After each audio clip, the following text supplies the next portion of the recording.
अस्सलाम वालेकुम dear students, welcome to chemistry with Sajid. उम्मीद है आप सेहत और ईमान की बेहतरीन हालत में होंगे। आज का हमारा टॉपिक होगा इलेक्ट्रोफिलिक एरोमेटिक सब्स्टिट्यूशन रिएक्शंस के हवाले से। मैं जनरल पैटर्न की बात करूंगा। पहले general pattern of aromatic electrophilic aromatic substitution reaction, उसके बाद एक दो एग्जांपल्स कर लेंगे और आखिर में पूरा स्कीम आपको समझाएंगे। तो वीडियो आखिर तक देखिए ताकि आप लोगों को समझ आए कि इलेक्ट्रोफिलिक एरोमेटिक सब्स्टिट्यूशन रिएक्शंस जो हैं वो किस तरह से होते हैं। तो मैं बात कर रहा हूँ इलेक्ट्रोफिलिक एरोमेटिक सब्स्टिट्यूशन रिएक्शंस के हवाले से। इलेक्ट्रोफिलिक एरोमेटिक सब्स्टिट्यूशन रिएक्शंस जो हैं, पहले तो ये समझते हैं कि इलेक्ट्रोफिलिक एरोमेटिक सब्स्टिट्यूशन रिएक्शंस होते क्या हैं। अगर मैं इलेक्ट्रोफिलिक रिएक्शंस या इलेक्ट्रोफिलिक सब्स्टिट्यूशन रिएक्शंस की बात करूं तो मैं कहूँगा कि ये रिएक्शंस होते हैं, reactions in which an electrophile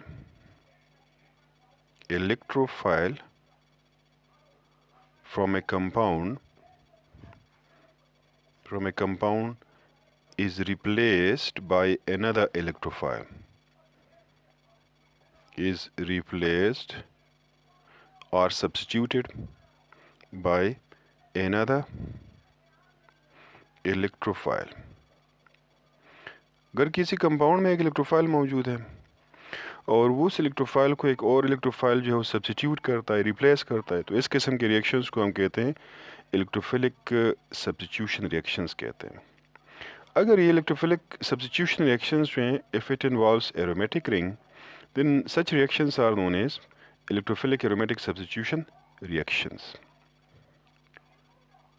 यहाँ तक आप समझ गए होंगे और मेरे ख्याल से ये आपको के लिए आसानी भी होगी, कोई मुश्किल इसमें है नहीं कि बस एक इलेक्ट्रोफाइल जो है रिप्लेस होता है और दूसरा इलेक्ट्रोफाइल उसकी जगह आ जाता है। तो इस किस्म के रिएक्शंस को हम कहते हैं इलेक्ट्रोफिलिक सब्स्टिट्यूशन रिएक्शंस कहते हैं। ठीक है, जो इलेक्ट्रोफाइल रिप्लेस होगा ज़ाहिर बात है वो निस्बतन वीक इलेक्ट्रोफाइल होगा और जो इलेक्ट्रोफाइल जो है उसको रिप्लेस करेगा तो वो स्ट्रॉन्ग इलेक्ट्रोफाइल होता है। तो आमतौर पर वीक इलेक्ट्रोफाइल जो है वो स्ट्रॉन्ग इलेक्ट्रोफाइल के ज़रिए जो है वो रिप्लेस होता है।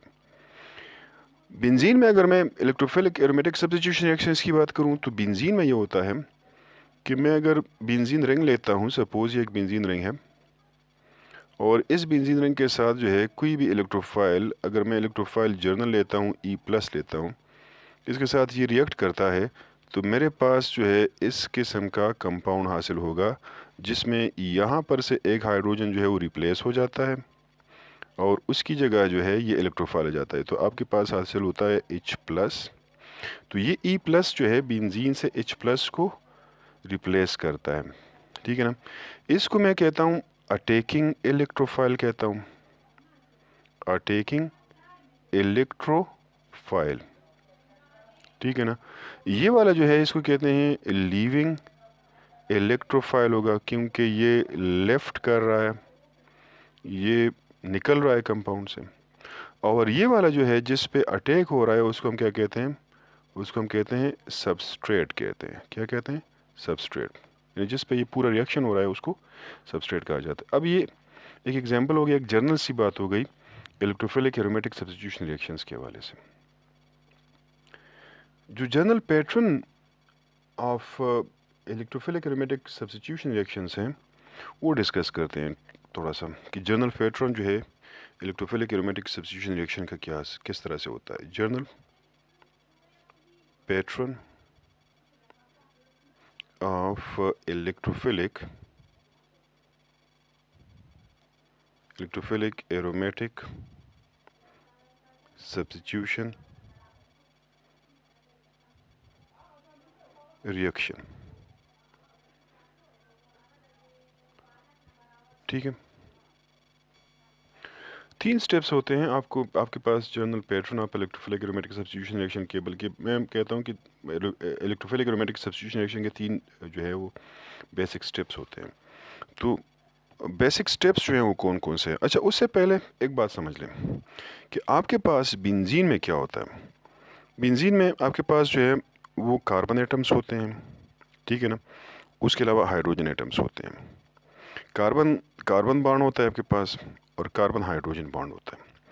अब अगर इलेक्ट्रोनेगेटिविटी के हिसाब से मैं बात करूं तो कार्बन की इलेक्ट्रोनेगेटिविटी 2.5 है और हाइड्रोजन की इलेक्ट्रोनेगेटिविटी जो है 2.1 है। तो ये डिफरेंस जो है ये तकरीबन 0.4 का डिफरेंस आता है, जिसकी वजह से यहाँ पे जो पार्शियल नेगेटिव चार्ज होगा और यहाँ पर पार्शियल पॉजिटिव चार्ज होगा, तो पार्शियल नेगेटिव और पॉजिटिव चार्ज के जो मैग्नीट्यूड हैं वो बहुत कम होते हैं। मतलब बहुत कम पार्शियल पॉजिटिव और पार्शियल नेगेटिव चार्ज आएगा। ये पार्शियल नेगेटिव चार्ज की वजह से, चूंकि बहुत कम पार्शियल नेगेटिव चार्ज है, तो जो कार्बन एटम है, कार्बन एटम यहाँ पे ये क्या होगा, एक वीक इलेक्ट्रोफाइल होगा, ठीक है ना। सॉरी, कार्बन एटम जो है ये एक वीक न्यूक्लियोफाइल होगा। न्यूक्लियोफाइल ये क्या होगा, वीक न्यूक्लियोफाइल होगा, ठीक है। और जो हाइड्रोजन एटम है, हाइड्रोजन एटम जो बेंजीन का है या जो कार्बन के साथ डायरेक्ट अटैच है, ये आपके पास है एक वीक इलेक्ट्रोफाइल है। मैंने ऊपर रिएक्शन में भी कहा कि जो रिप्लेस होता है वो वीक इलेक्ट्रोफाइल होगा, तो ये वीक इलेक्ट्रोफाइल है इस तरह से। तो इसका मतलब है कि यहाँ पर जो अटैक होगा इलेक्ट्रॉन पे, ये जो पाई इलेक्ट्रॉन से बेंजीन रिंग के, इस पे अटैक किसका नहीं हो सकता, वीक इलेक्ट्रोफाइल का नहीं हो सकता। उसके लिए स्ट्रांग इलेक्ट्रोफाइल चाहिए। उसकी वजह यह है कि जो 6 इलेक्ट्रॉन्स हैं आपके पास, 6 पाई इलेक्ट्रॉन्स जो आपके पास हैं बेंजीन रिंग के, 6 पाई इलेक्ट्रॉन्स ऑफ बेंजीन, ये क्या होते हैं, are highly delocalized, highly delocalized होते हैं। मतलब इसकी लोकेलिटी जो है वो फिक्स नहीं होती, उसके पोजीशंस फिक्स नहीं होते, ठीक है ना। तो इस किस्म के इलेक्ट्रॉन्स को, इस किस्म के पाई इलेक्ट्रॉन्स को हम क्या कहते हैं, डीलोकलाइज्ड इलेक्ट्रॉन कहते हैं। या अगर हमें डीलोकलाइज्ड इलेक्ट्रॉन्स की डिफिनीशन करूं तो आपके स्क्रीन पे भी आ जाएगा कि डीलोकलाइज्ड इलेक्ट्रॉन कौन से होते हैं, वो इलेक्ट्रॉन्स जो दो न्यूक्लियस तक जो है या दो एटम्स तक रिस्ट्रिक्टेड ना हो, बल्कि उस पे असर जो है वो under the influence of more than 2 nuclei हो।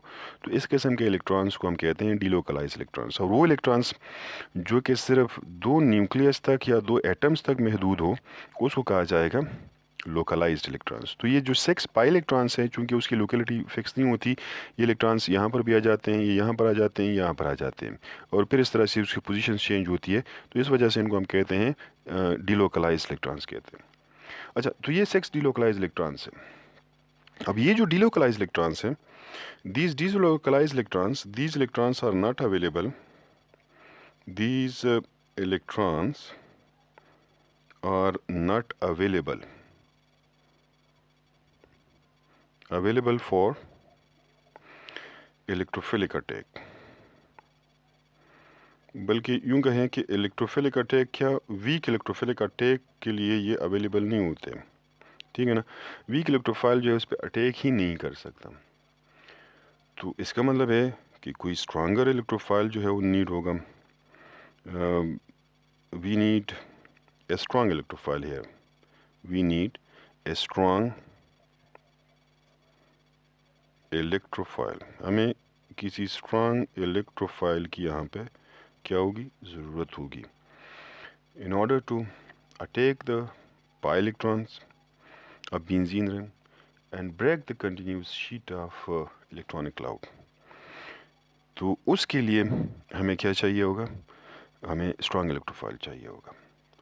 तो पहला जो स्टेप यहाँ पर होगा वो ये होगा कि जनरेशन ऑफ स्ट्रॉन्ग इलेक्ट्रोफाइल होना चाहिए। क्या होना चाहिए, पहला स्टेप, जो 3 स्टेप्स मैंने बात की है, 3 स्टेप्स होते हैं आपके पास, 3 steps of electrophilic aromatic substitution reactions के।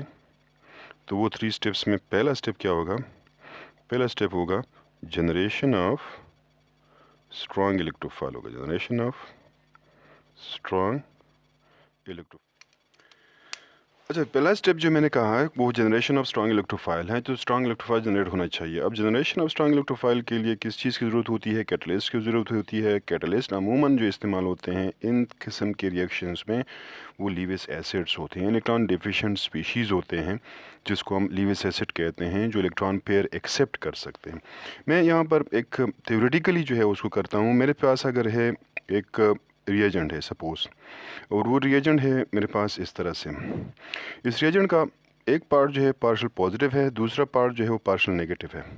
अब अगर ये जो है किसी भी कैटलिस्ट के साथ, कोई सा भी कैटलिस्ट हो, मैं ये नहीं कहता कि फ़लाँ फ़लाँ कैटलिस्ट, लेकिन कोई सा भी कैटलिस्ट हो, उसके साथ ये पहले रिएक्शन करता है, तो ये न्यूक्लियोफाइल जो है अटैच हो जाता है कैटलिस्ट के इलेक्ट्रॉन डिफिशिएंट पार्ट के साथ, और इस तरह से हमें हासिल होता है न्यूक्लियोफाइल कैटलिस्ट, एक तरह से कम्प्लेक्स हासिल होता है, न्यूक्लियोफाइल कैटलिस्ट कम्प्लेक्स हासिल होता है। ठीक है, उसके साथ साथ जो है एक और चीज़ बनती है जो कि हमारे पास होता है ई प्लस।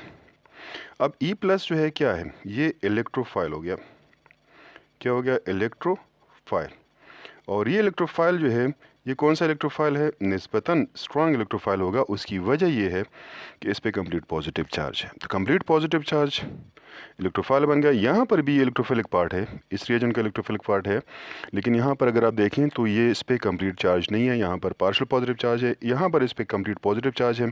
अच्छा, जितना इलेक्ट्रोफाइल पे जो है वो चार्ज ज़्यादा होगा, स्मॉल इन साइज़ होगा, इलेक्ट्रोनेगेटिविटी उसकी ज़्यादा होगी, तो उतना ही वो स्ट्रॉन्ग इलेक्ट्रोफाइल होगा। स्मॉल इन साइज़ और हाई इलेक्ट्रोनेगेटिविटी। वैसे भी किसी भी पॉजिटिव आयन की इलेक्ट्रोनेगेटिविटी उसके पेरेंट एटम से ज़्यादा होती है, तो पहले जो है इस पे हमारे पास क्या है, इसकी इलेक्ट्रोनेगेटिविटी जो है वो ज़्यादा होगी क्योंकि इस पे पॉजिटिव चार्ज है, कंप्लीट पॉजिटिव चार्ज है, तो इस वजह से ये स्मॉल इन साइज़ हैं। स्मॉल इन साइज़ कैटाइन हमेशा जो है अपने एनाइन अपने पेरेंट एटम से साइज़ में भी छोटे होते हैं और इलेक्ट्रोनेगेटिविटी भी उसकी ज़्यादा होती है, तो हमारे पास बन गया स्ट्रॉन्ग इलेक्ट्रोफाइल। जो नेक्स्ट स्टेप है वो है फॉर्मेशन ऑफ सिग्मा कॉम्प्लेक्स। दूसरा जो स्टेप मैंने आपको बताया था कि इलेक्ट्रोफिलिक एरोमेटिक सब्स्टिट्यूशन रिएक्शन में 3 स्टेप्स होते हैं, तो दूसरा स्टेप हमारे पास क्या होगा? Formation of sigma complex. Formation of sigma complex, complex. ठीक है, फॉर्मेशन ऑफ सिग्मा कॉम्प्लेक्स के अलावा आप इसको यूं भी कह सकते हैं कि यहाँ पर दूसरे स्टेप में क्या होता है? अटैक ऑफ इलेक्ट्रोफाइल होता है, electrophile on benzene ring. Benzene ring के जो पाई इलेक्ट्रॉन्स होते हैं उस पे इलेक्ट्रोफाइल का जो है वो क्या होता है? अटैक होता है। तो आप उसको फॉर्मेशन ऑफ सिग्मा कॉम्प्लेक्स भी कह सकते हैं, attack of electrophile on benzene ring भी कह सकते हैं।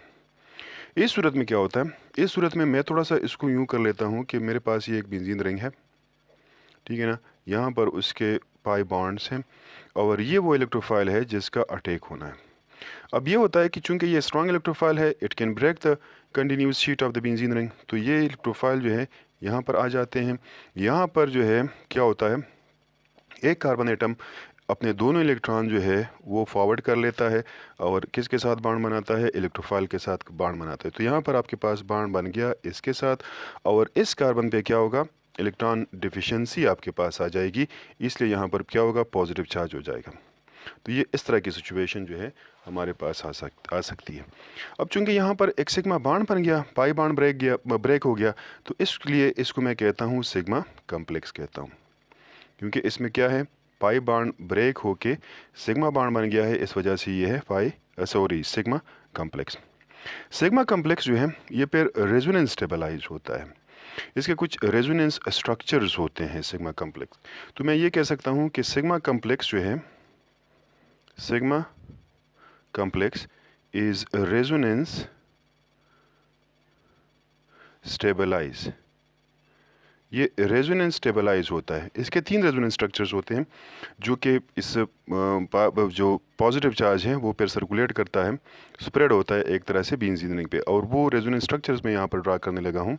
ये हो गया आपके पास पहला रेजोनेंस स्ट्रक्चर उसका, जो कि वही कंपाउंड है या वही स्पीशी है जो मैंने ऊपर लिखी है। अब नेक्स्ट ये होगा कि ये इलेक्ट्रॉन इधर शिफ्ट हो जाते हैं, तो आपके पास इलेक्ट्रॉन डिफिशिएंसी जो है इस कार्बन पे आ जाती है। रेजोनेंस स्ट्रक्चर्स आपको पता है कि अगर आपने रिप्रेजेंट करने हैं तो उसके लिए आपने डबल हेड एरो जो है वो डालना होता है, और जो दोनों डायरेक्शन में जो है उसकी वो इस तरह से अगर मैं ये लिखूँ तो यह पॉजिटिव चार्ज यहाँ पर आ जाएगा, ये वाला पॉजिटिव चार्ज यहाँ पर आ गया।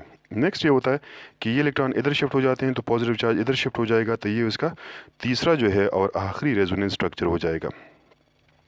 तो डबल बॉन्ड यहाँ पर आ गया, एक डबल बॉन्ड यहाँ पर है, ये इसके पास है ई इलेक्ट्रोफाइल है और ये उसे पॉजिटिव चार्ज। तो ये आपके पास आ गई उसके 3 रेजोनेंस स्ट्रक्चर्स।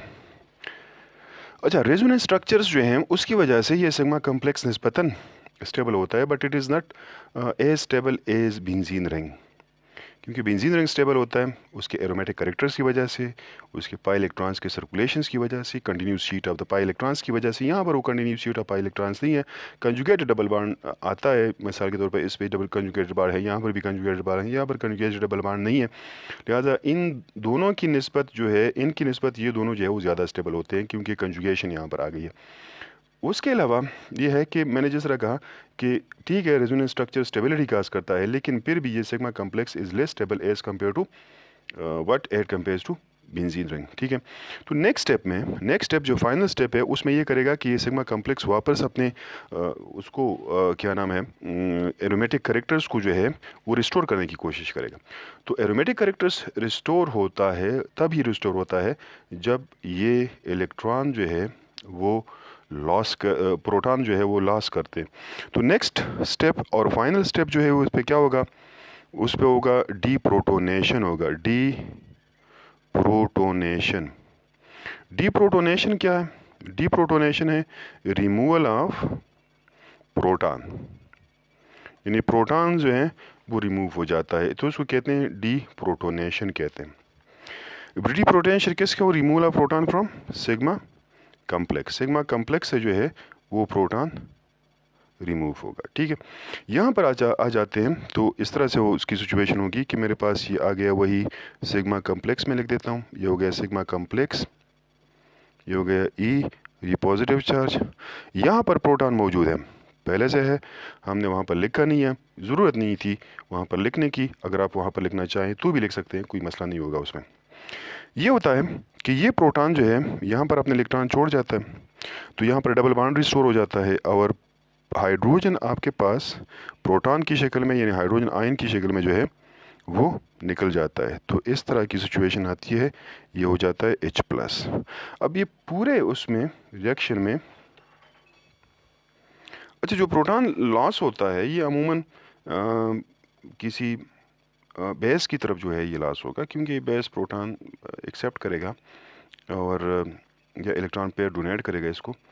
तो वो जो बेस होता है वो असल में न्यूक्लियोफिलिक पार्ट ही होता है उसका जो मेन रिएजेंट है। तो आखिर में मैं एक चीज़ और लिख देता हूँ, उसमें ये होता है कि आपके पास ये प्रोटॉन है, ठीक है ना, ये हो गया वो जो आपके पास बना हुआ था, याद होगा पहले स्टेप में क्या बना था, न्यूक्लियोफिलिक कैटलिस्ट कम्प्लेक्स एक तरह से बना हुआ था। तो वो न्यूक्लियोफिलिक कैटलिस्ट कम्प्लेक्स जो है फिर क्या करता है, ये बॉन्ड ब्रेक कर देता है इस तरह से, और यहाँ पर हमारे पास बन जाता है H बॉन्ड, NU बन जाता है, कैटलिस्ट जो है वो वापस रिस्टोर हो जाता है, कैटलिस्ट वापस बन जाता है। तो ये वो 3 स्टेप्स हैं जो कि इलेक्ट्रोफिलिक एरोमेटिक सब्स्टिट्यूशन रिएक्शंस में होते हैं।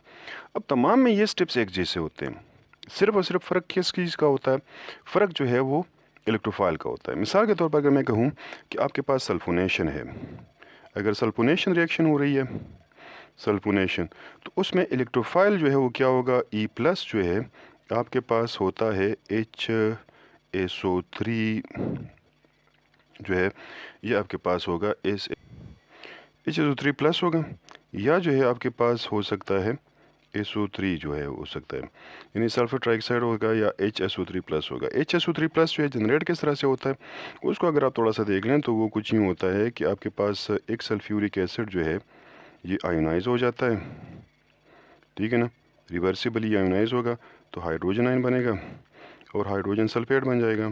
ठीक है, नेक्स्ट जो है मैं अगर इस सल्फ्यूरिक एसिड को कुछ इस तरह से लिखूं तो मेरे लिए आसानी होगी, इस O3H, ठीक है। यहाँ पर ये हाइड्रोजन आयन आ गया, ये इलेक्ट्रॉन पेयर जो है ये डोनेट कर लेता है, इधर चले जाता है, तो आपके पास आ जाता है वाटर, और क्या जनरेट हो जाता है SO3H+, ये जनरेट। अब ये आपके पास वहाँ पर इलेक्ट्रोफाइल होता है। अगर आप नाइट्रेशन की बात करते हैं, नाइट्रेशन में इलेक्ट्रोफाइल कौन सा होगा? नाइट्रेशन में जो आपके पास E+ है वो या तो होगा नाइट्रोनियम आयन, NO2+ जो है होता है, यहाँ पर NO2+ आपके पास नाइट्रोनियम आयन, ये इलेक्ट्रोफाइल होता है। अगर आप क्लोरीनेशन की बात कर रहे हैं, क्लोरीनेशन, तो वहाँ पर इलेक्ट्रोफाइल क्या होगा? वहाँ पर क्लोरोनियम आयन जो है वो इलेक्ट्रोफाइल होगा, नहीं ये ई जो है वो क्लोरोनियम आई के बराबर होगा। अगर आप FC अल्काइलेशन की बात कर रहे हैं, FC अल्काइलेशन, FC अल्काइलेशन में जो इलेक्ट्रोफाइल है वो क्या होगा? वो कार्बोकैटायन होता है।